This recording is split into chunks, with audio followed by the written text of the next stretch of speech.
Buenas noches, chicos. El Comité Permanente Académico de SUSIENDAC les da la bienvenida a la ponencia sobre insuficiencia circulatoria, shock, y mencionarles que a la mitad de la ponencia se enviará una palabra clave por el chat para que puedan rellenarlo en el formulario de certificación y al finalizar enviaremos las preguntas que serán por quizzes, enviaremos un enlace. Bien, presentamos a la ponente del día de hoy, quien es la universitaria Raisha Shirley Silva Jordán. Ella es estudiante de séptimo año de Medicina Humana y en la Universidad San Antonio Abad del Cusco. También es jefa de la Ayudantía de Fisiología Humana y es Creative Designer en Med Ilustrando, la misma página donde eh, ella es ponente. Bien, te damos la bienvenida, Raisha. Muchas gracias por ayudar a nuestra sociedad. Ya tienes el pase libre para poder comenzar. Gracias, Heidi. Gracias a todos ustedes, chicos, por estar presentes el día de hoy. Bueno, ya me han presentado. Mi nombre es Raisha y soy parte del equipo de Med Ilustrando. El día de hoy les voy a hablar sobre insuficiencia circulatoria, que es un tema muy conocido y más conocido tal vez como shock. Así que vamos a empezar. Voy a presentar las diapositivas. Muy bien, entonces, ¿qué es el shock? El shock va a definirse de muchas maneras, ¿no? Una de esas definiciones va a ser que el shock es un trastorno circulatorio potencialmente mortal que conduce a hipoxia tisular y alteraciones de la microcirculación. Pero también otra definición de shock es que este es un estado de hipoperfusión tisular que va a ser incapaz de satisfacer las demandas de nuestro organismo. Para nosotros poder entender los distintos tipos de shock, necesitamos conocer primero cuáles son esos tipos y cuál es su frecuencia, y vamos a encontrar en esta gráfica que el más frecuente es el tipo distributivo. Dentro del shock distributivo vamos a encontrar otros tipos de shock: el anafiláctico, el séptico y el neurogénico. Entonces, el distributivo de subtipo séptico va a ser el más frecuente, seguido por el shock hipovolémico, el shock cardiogénico, el distributivo no séptico y el obstructivo.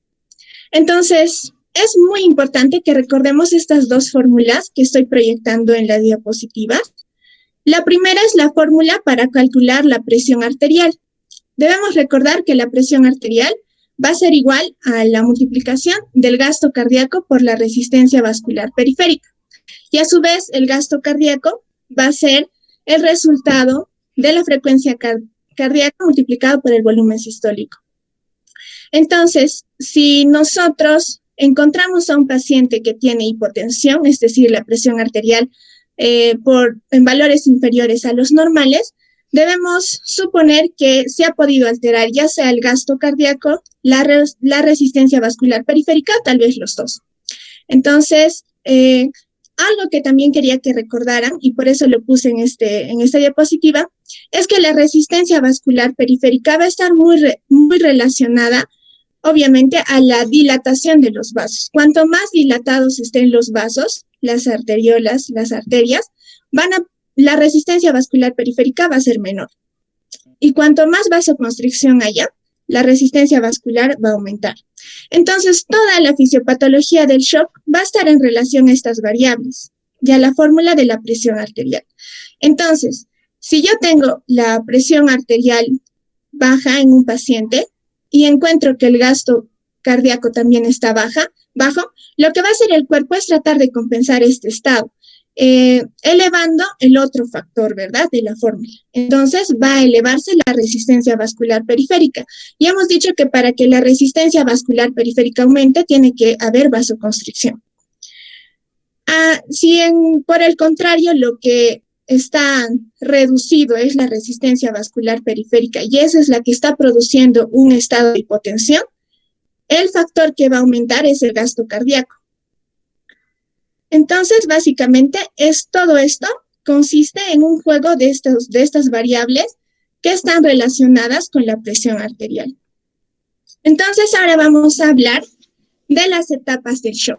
En las etapas del shock, principalmente en el shock de tipo hipovolémico, vamos a encontrar estas tres etapas. La primera es la etapa de pre-shock, en la cual vamos a ver que el gasto cardíaco va a estar disminuido y por lo tanto el cuerpo va a tratar de compensar con una vasoconstricción periférica y eso a su vez va a llevar a que aumente la resistencia vascular periférica, ¿no es cierto?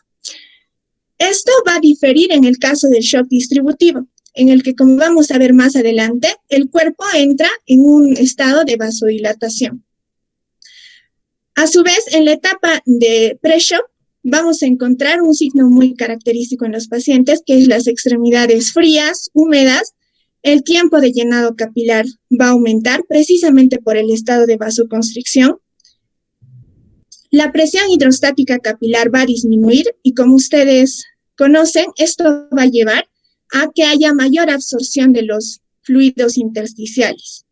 A su vez, se va a producir taquicardia, especialmente en las primeras etapas, que luego va a ir volviendo a sus valores normales, ¿no? Incluso hasta llegar a bradicardia, cuanto más avanzado esté el estado del shock. Pero al inicio hay que recordar que en la etapa de pre-shock inicia con una taquicardia.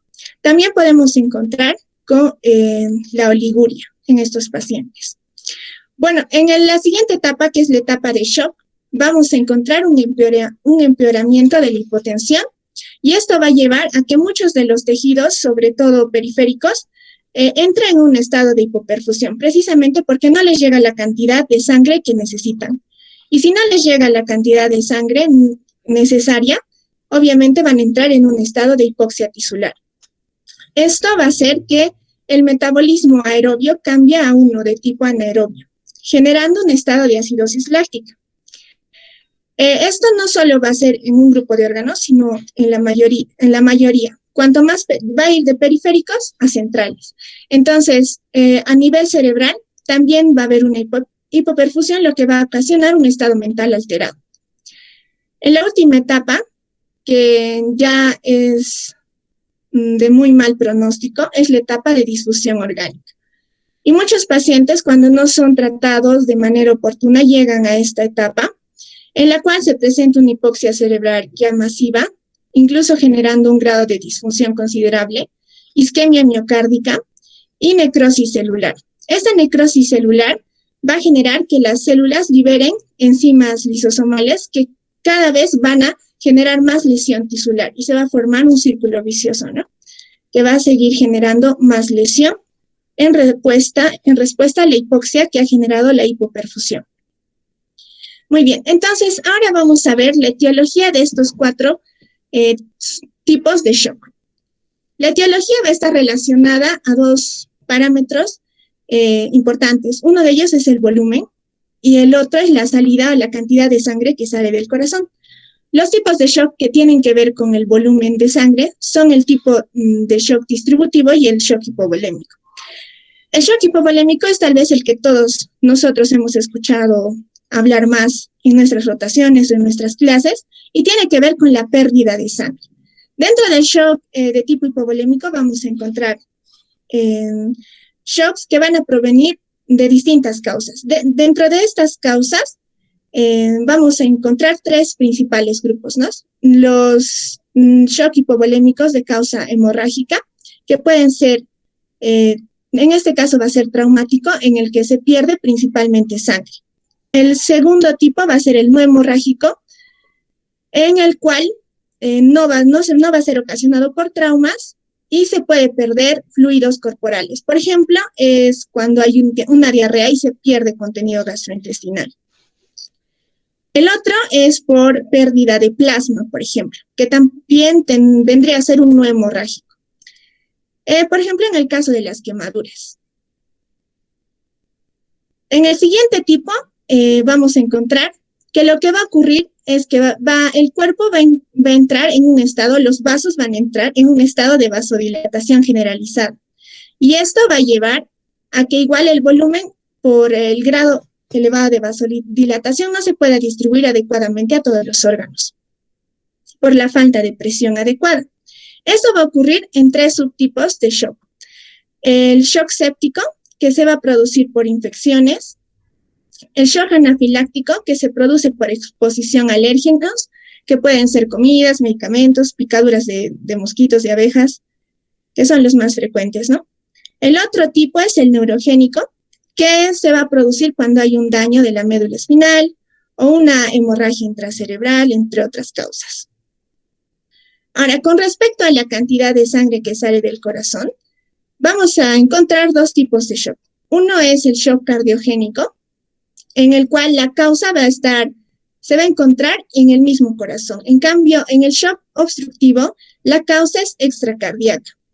En el shock cardiogénico vamos a encontrar, por ejemplo, los infartos de miocardio, las fallas cardíacas y también las arritmias, en las que falla el sistema de conducción.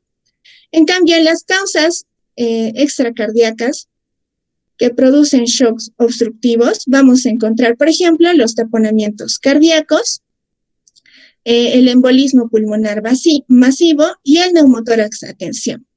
Entonces, vemos que aquí en el shock cardiogénico es el corazón el que no está, digamos, cumpliendo su función de bombear la sangre por alguna alteración propia del corazón. Pero en el shock obstructivo es algo externo al corazón lo que está impidiendo que la sangre llegue a los demás órganos. Entendiendo esto, vamos a ahora pasar a hacer las diferencias de los parámetros hemodinámicos de cada uno de estos tipos de shocks. Entonces, vamos a empezar con el shock hipovolémico. En el shock hipovolémico, como hemos visto, el gasto cardíaco está disminuido porque la precarga está disminuida. En este caso, la cantidad de sangre que le está llegando al corazón, que vendría a ser la precarga, ha disminuido porque ha habido una pérdida, sea de sangre, de plasma o de fluidos, como lo hemos visto en la etiología. Y esto va a llevar a una respuesta del corazón, elevándose, una respuesta de los vasos, elevándose la vasoconstricción y a su vez esto llevando a la elevación de la resistencia vascular periférica, es decir, de la poscarga. En cambio, en el shock cardiogénico, vamos a ver que también disminuye el gasto cardíaco, en la precarga aumenta y la poscarga también aumenta. Porque aquí hay que recordar que la diferencia entre el shock hipovolémico y el shock cardiogénico, como ustedes pueden notar, solo se encuentra en el factor asociado a la precarga. En el shock hipovolémico está disminuido porque hemos dicho que el volumen de sangre ha disminuido. Pero en el cardiogénico el volumen está normal. El que está fallando es el corazón, ¿verdad? Es por eso que de esta manera, con estos valores asociados a la precarga, podemos hacer la diferencia entre estos dos tipos de shock. Por otro lado, el shock obstructivo también se va a presentar con un gasto cardíaco disminuido y a diferencia de los otros, tanto la precarga como la poscarga van a estar aumentadas, pero a su vez la frecuencia cardíaca también va a estar aumentada. Y esto es importante porque nos permite diferenciarlo del shock cardiogénico. Hemos dicho que tanto el shock cardiogénico como el shock obstructivo tienen que ver con la salida de sangre, ¿verdad? Por eso ambos están con el mismo valor. Pero hay una diferencia, de que aquí en el shock cardiogénico la frecuencia cardíaca es variable, porque hemos dicho que esto puede estar ocasionado por cardio, lo que puede llevar al corazón no pierda su frecuencia cardíaca normal, no bombee el número de veces que debería. Igual en una arritmia, ¿no? Si hay una arritmia de por medio, con más razón la frecuencia cardíaca va a ser variable. En cambio, en un obstructivo, la frecuencia cardíaca del corazón no tendría por qué ser variable. En este caso, solo va a aumentar porque, como hemos dicho, hay algo que está impidiendo que salga la sangre del corazón. Y esto es como un mensaje para el corazón. Es como que el corazón trata de luchar ante esta obstrucción que se está presentando, aumentando su frecuencia cardíaca. Muy bien, entonces ahora pasamos al último tipo, que es el distributivo. Hemos dicho que dentro de este tipo hay otros 3 tipos. En el caso del shock neurogénico, todos los parámetros van a estar disminuidos. El gasto cardíaco, la precarga y la poscarga, todo va a estar disminuido. Y ustedes se preguntarán, ¿por qué? Porque se supone que si hemos dicho que el gasto cardíaco disminuye y la precardia disminuye, lo que debería pasar es que la resistencia vascular aumente. Pero en este caso no pasa así, porque en este tipo de shock distributivo el cuerpo entra en un estado de vasodilatación general. Y esto impide a que la resistencia vascular periférica pueda responder a esta disminución del gasto cardíaco de forma adecuada. Obviamente, el mecanismo en el shock neurogénico y el séptico y el anafiláctico es distinto, porque en el shock neurogénico es principalmente por un dominio del sistema parasimpático, ¿no? Que es el que ocasiona esa disminución de todos los parámetros. Pero en el séptico y en el anafiláctico es principalmente la vasodilatación generada, ya sea por la infección o por una respuesta exacerbada a algún alérgeno, lo que genera la vasodilatación, causando todas estas alteraciones. Pero acá es muy importante que veamos la diferencia con respecto al gasto cardíaco, porque en el neurogénico, al inicio y al final, el gasto cardíaco va a estar disminuido, al igual que todos los otros parámetros. Pero en el séptico y en el anafiláctico, al inicio, es decir, en el shock temprano, vamos a encontrar el gasto cardíaco aumentado. Y en el tardío, un gasto cardíaco disminuido. Y esto pasa porque al ser el shock séptico y el anafiláctico de un mecanismo distinto al neurogénico, al inicio trata de defenderse el cuerpo, ¿no? Si disminuye la poscarga por la vasodilatación que hemos hablado, trata de aumentar el gasto cardíaco. Pero después ya no puede hacer lo mismo, pierde su capacidad para responder de esa forma y al final termina bajando el gasto cardíaco. Muy bien, entonces, ¿qué hacemos para nosotros tratar un shock? ¿Cómo debemos actuar? Y principalmente quisiera que recuerden estos 3 pasos. El primer paso es la identificación de los pacientes. Va a ser clara la diferencia entre un paciente que tiene una determinada afección, ya sea una diarrea o tal vez una insuficiencia cardíaca, pero que tal vez ha sido controlada, que está tomando líquidos y va a llegar y no va a llegar tan descompensado. A diferencia de un paciente que tal vez vive tan lejos, que ha llegado en mucho tiempo, que no se ha tratado, que tal vez vive solo, o no sé, X motivos que van a hacer que llegue con un estado ya mucho más afectado. Entonces, el primer paso para nosotros siempre va a ser identificar a los pacientes que realmente estén comprometidos.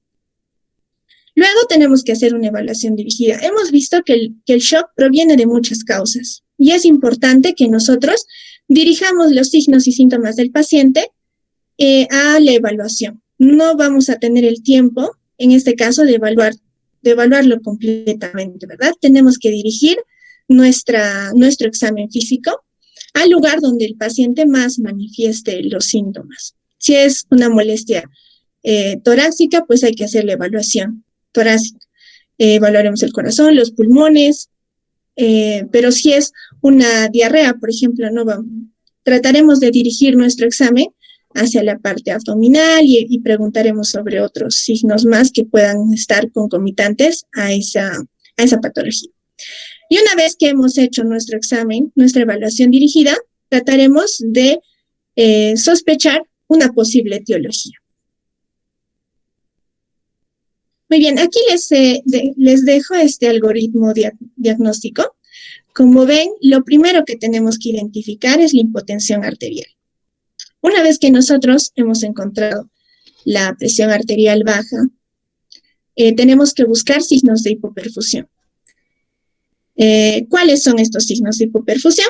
Tenemos, por ejemplo, la alteración del estado mental, la piel moteada, la oliguria, la taquicardia y el lactato aumentado, precisamente porque al no llegarles la cantidad o el volumen adecuado de sangre a los órganos, todos van a verse afectados, ¿no? Desde el sistema nervioso central hasta el riñón y hasta las propias células, ¿no? Que van a cambiar su metabolismo no de tipo anaerobio, generando también ese aumento del lactato. Si nosotros encontramos estos signos de hipoperfusión, podemos decir que estamos frente a un shock circulatorio, como vemos en esta parte del algoritmo. Después tendremos que evaluar el cardíaco para nosotros poder clasificar el shock dentro de los 4 normal o está aumentado. Nos podemos ir de frente al diagnóstico de un shock distributivo. Pero si el gasto cardíaco está disminuido, puede ser cualquiera de los otros 3, como ya hemos visto. El siguiente parámetro que vamos a evaluar es la presión venosa central, que nos va a dar indicios de la precarga. Si esta está disminuida, ya podemos hacer el diagnóstico de que es un shock hipovolémico. Pero si esta está aumentada, tendremos que hacer la diferencia.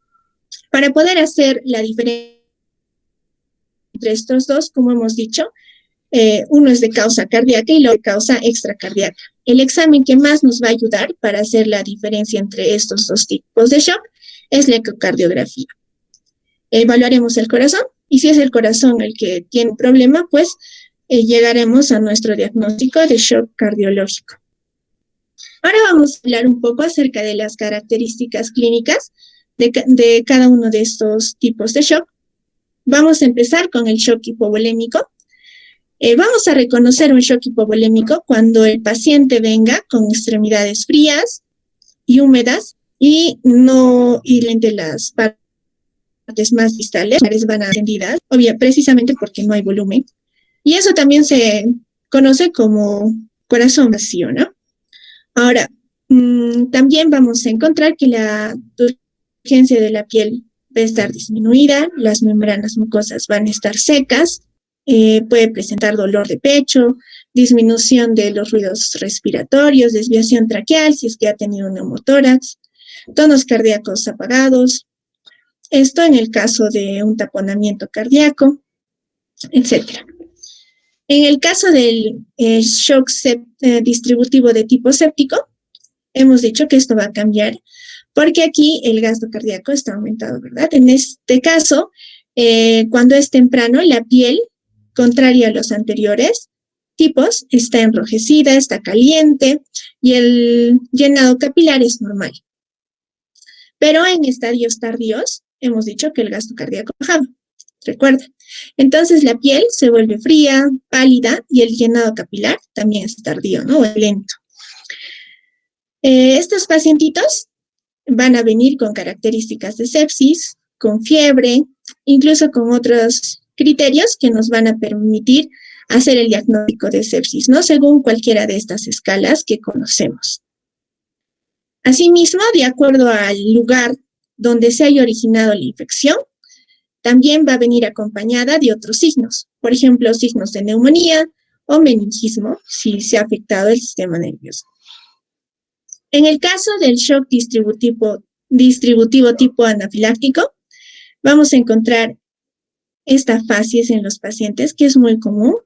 Todo se dematiza y en ellos vamos a ver que nos van a contar siempre haber estado expuestos a algún alérgeno en los que ellos, sea por conocimiento o desconocimiento, han estado expuestos, ¿no? Asimismo, nos van a comentar que ese desarrollo de síntomas ha sido rápido, puede ser de minutos a horas, ¿no? Que ha empeorado rápidamente. Va a venir acompañado de otras características clínicas de anafilaxia, como la urticaria, la constricción de las vías respiratorias, les cuesta respirar a estos pacientes, se les hincha la lengua, la garganta, y eso es bastante peligroso. Ahora vamos a hablar de las características del shock distributivo tipo neurogénico. En estos casos, la piel también va a estar enrojecida, cálida, el mecanismo es parecido. Va a haber algo muy característico, es que aquí, precisamente porque domina el sistema parasimpático, no se acompaña de taquicardia, sino de bradicardia. Y de acuerdo al lugar donde ha habido la afección, también va a venir con otras características y déficits neurológicos también asociados al lugar de la lesión. Ahora vamos a hablar acerca de los exámenes auxiliares que podemos pedir de acuerdo al tipo de shock en el cual nosotros estemos sospechando. Por ejemplo, si pensamos que es un shock de tipo hipovolémico, podemos pedir un ultrasonido, un angiotac, una endoscopia, sospechando de que hay pérdida de sangre en alguna parte o en algún nivel. Muy bien, si sospechamos de un shock cardiogénico, tendremos que pedir exámenes que nos permitan evaluar el corazón, como una ecocardiografía transtorácica, un EKG. Principalmente los EKG nos ayudan mucho para evaluar este tipo de shocks. En el caso del shock obstructivo, podemos pedir igual, parecido, una eco, un angiotac y un EKG. En el shock de tipo distributivo, como está asociado principalmente al shock de tipo séptico, hay que pedir un hemocultivo, cortisol, TSH, amilasa, porque algunas de las causas importantes de shock distributivo también son la pancreatitis y el mixedema, el coma mixedematoso. Muy bien, entonces ahora vamos a hablar acerca del manejo. En cuanto al manejo, tenemos que recordar que el shock necesita una intervención inmediata. Muchas veces van a llegar condiciones que tienen que ser intervenidas y atendidas de forma rápida. Por ejemplo, los pacientes que vengan con taponamiento cardíaco, en los cuales tendremos que hacer una pericardiocentesis de urgencia, ¿verdad? O en el caso de las arritmias, que pueden necesitar cardioversión o otro tipo de manejo. O los infartos, que necesitan también ser intervenidos por un cateterismo, y en el caso de que no se pueda hacer en el tiempo requerido, llega muy tarde, se usan trombolíticos. Igual, en el caso de la sepsis, se debe iniciar los antibióticos de forma temprana. El otro punto importante acerca del manejo es el soporte vital. Hay que recordar siempre que debemos buscar que la vía aérea, la respiración y la circulación del paciente estén estables, ¿no? Buscar la estabilidad de estos 3 puntos importantes. Por lo tanto, si un paciente tiene cualquiera de estas 3 condiciones, ya deberíamos estar pensando en una intubación endotraqueal. ¿Cuáles son estas condiciones? Por ejemplo, la alteración del estado de conciencia, la dificultad respiratoria severa y la inestabilidad hemodinámica marcada. Asimismo, algo muy importante es el soporte hemodinámico. Hemos dicho que en la mayoría de estos pacientes el gasto cardíaco está disminuido, por lo cual este es un punto muy importante que debemos hacer. En todos los tipos de shock se indica iniciar con un bolo, ya sea de lactato Ringer o de solución clorada, ¿no? Cloruro de sodio al 0.9%. Y a un bolo inicial de 250 a 500 cc. Se supone que el paciente debería responder, pero vamos a encontrar casos en los que el paciente no va a responder a los bolos y hay que evaluar otra posible causa que esté impidiendo la respuesta adecuada. No hay que seguir insistiendo con el fluido si vemos que el paciente no responde, porque podemos generar estados de edema pulmonar y otras consecuencias que en lugar de ayudar al paciente van a empeorar su situación. ¿En qué casos vamos a administrar paquetes globulares? Cuando la hemoglobina sea menor de 7, la albúmina al 4 al 5% en los casos de shock séptico refractario a cristaloides. Y también en algunos casos va a ser necesario el soporte vasoactivo. Como les dije, hay pacientes que no responden al volumen. Y en estos casos se usan distintos vasoactivos. Luego de esto, de hacer nuestro soporte inicial, tenemos que ver otras medidas posteriores de acuerdo al tipo de shock que tenga el paciente. Como hemos visto en el shock hipovolémico, lo que hacemos principalmente es ver los fluidos, ¿no? Se hace una administración de fluidos, en su gran mayoría son de tipo cristaloides, y después, si es necesario, se hace una transfusión de sangre y un control hemodinámico. En el shock cardiogénico, también vamos a hacer la administración de líquidos, como ya hemos visto, de acuerdo a la respuesta que nos da el paciente. En este caso hemos visto que el corazón es el que está afectado y es por eso que en estos pacientes se usan inotrópicos para aumentar la fuerza de contracción del corazón. También se usan vasopresores diuréticos, y en el caso de que el paciente tenga una insuficiencia cardíaca, se trata eso para estabilizar mejor al paciente. En el tipo de shock obstructivo, también se hace una resucitación con fluidos.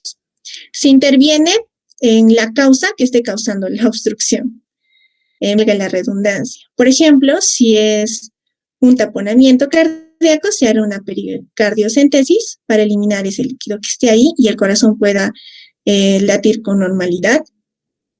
Se hará una toracostomía con aguja. En los casos de neumotórax a tensión, y una vez que se estabilice el paciente, se le puede hacer ya la toracostomía con tubo, que es el tratamiento de elección en estos casos. Pero ya de forma inicial, de emergencia, se puede hacer con la aguja, ¿no? Para sacar el aire que está ahí impidiendo también el adecuado funcionamiento del corazón. Asimismo, en otras causas se hará trombólisis.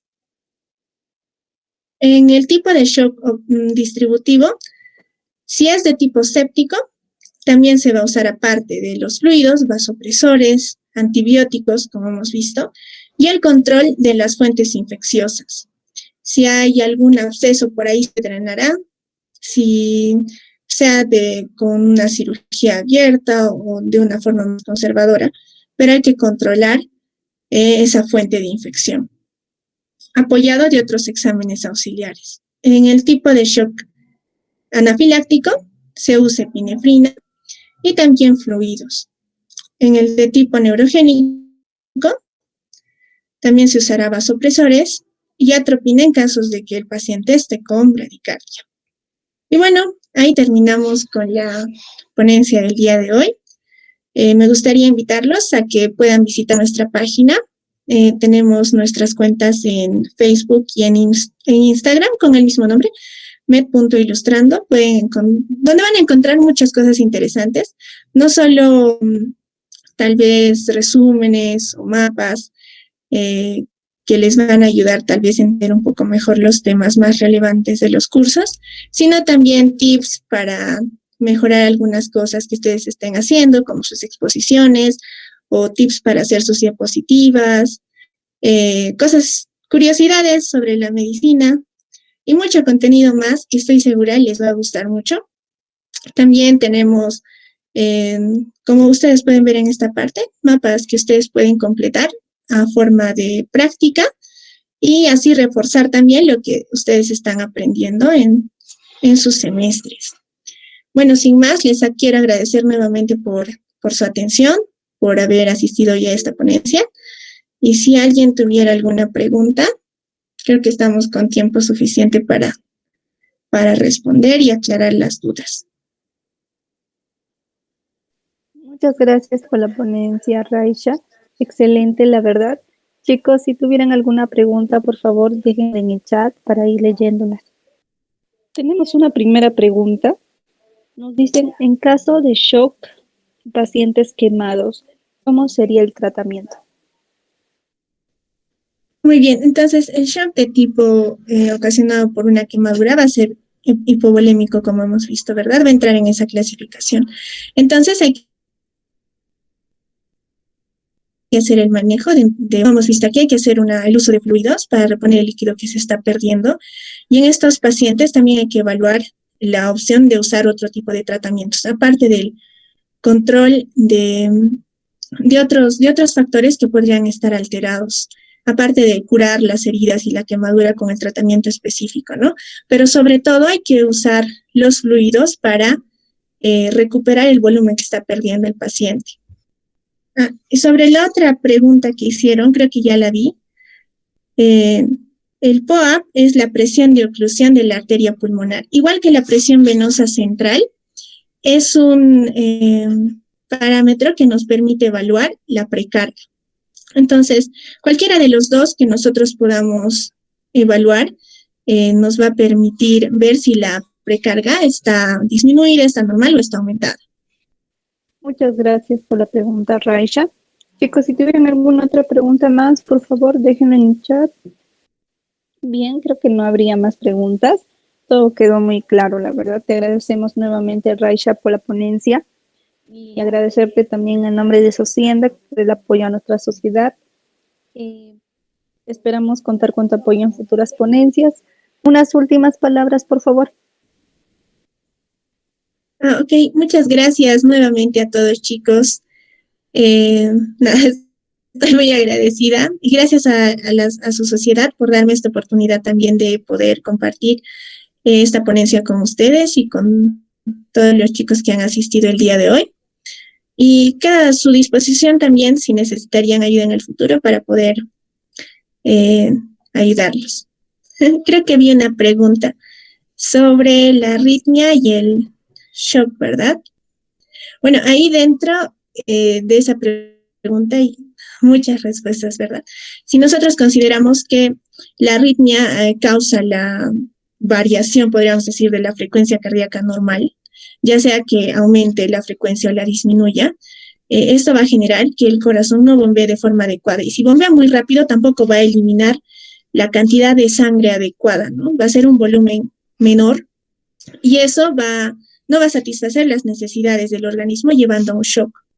Hay que recordar también que hay pacientes que no hacen arritmia simplemente de la nada, ¿no? Tienen problemas subyacentes. Incluso hay pacientes que ya tienen insuficiencia cardíaca y digamos que hacen una fibrilación auricular, ¿no?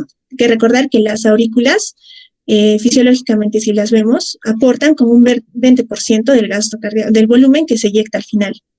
Entonces, si estos pacientes hacen una fibrilación auricular, por ejemplo, se pierde este 20% que aporta la contracción auricular al volumen sistólico. Entonces, eso va a llevar a que la cantidad que eyecta el corazón sea mucho menor.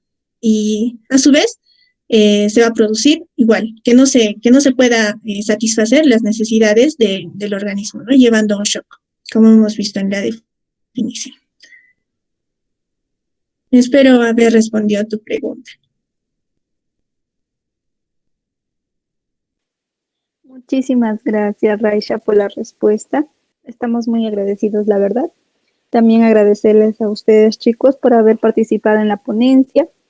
Y en breve ya enviaremos el link con las preguntas que serán por quizzes. Estamos muy, muy agradecidos, chicos, y también Raisha. No olviden seguir, chicos, la página de Instagram med.ilustrando, donde encontrarán contenido médico muy bueno.